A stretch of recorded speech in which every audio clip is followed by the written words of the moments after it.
The truth behind Marilyn Monroe's smile, the masterpiece of a broken heart. It was the most expensive thing in Hollywood, but it cost her everything.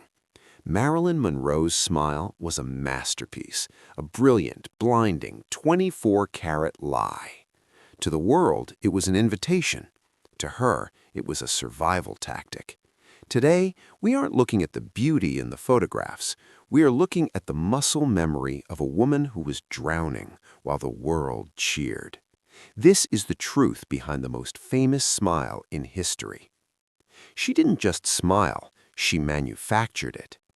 Norma Jeane spent years practicing in front of the mirror. She studied the exact angle of her chin. She learned how to part her lips just enough to look breathless. She mastered the Marilyn Squint to hide the sadness in her eyes. She called it the look.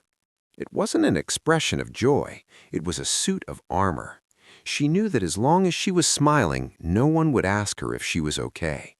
The smile was a shield that kept the world at a distance while making them feel closer than ever. On screen, she was the sun. Off screen, she was a ghost.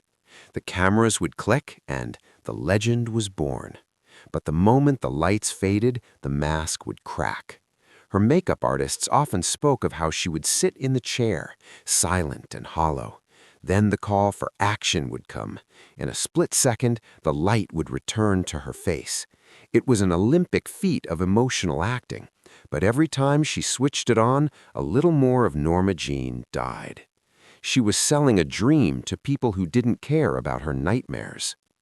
She used that smile to hide the smell of hospital hallways. She used it to cover the trauma of 12 foster homes and the rejection of a mother who didn't want her. The more the world demanded the happy Marilyn, the more she felt herself vanishing. People fell in love with the teeth, the lipstick, and the glow. No one fell in love with the woman behind them. She was a billionaire in beauty, but a bankrupt in soul. She once said, "I knew I belonged to the public because I had never belonged to anyone else." In her final days, that smile became heavy, like lead. It took dozens of pills to find the energy to put it on. It took bottles of champagne to forget the weight of it. She was tired of being a fantasy for a world that treated her like a commodity. In her last photo sessions, the smile looks different.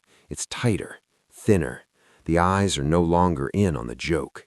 She was a woman who had given everything to her audience, and she had nothing left for herself. On that final night in August, the smile finally stopped.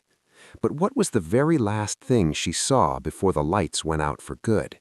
And what was the secret she was trying to whisper through those famous red lips in her final phone calls? The truth is darker than any Hollywood script, and it starts with the one person she was never allowed to be. Was the smile her greatest gift or her most beautiful curse? Did we love the smile so much that we didn't notice it was a scream for help? The answer lies in the shadows of her final hours. Don't go anywhere. The real story is just beginning to surface. Don't forget to subscribe, because we're about to go where the cameras never dared to follow. The mask is off. Now, let's find the girl.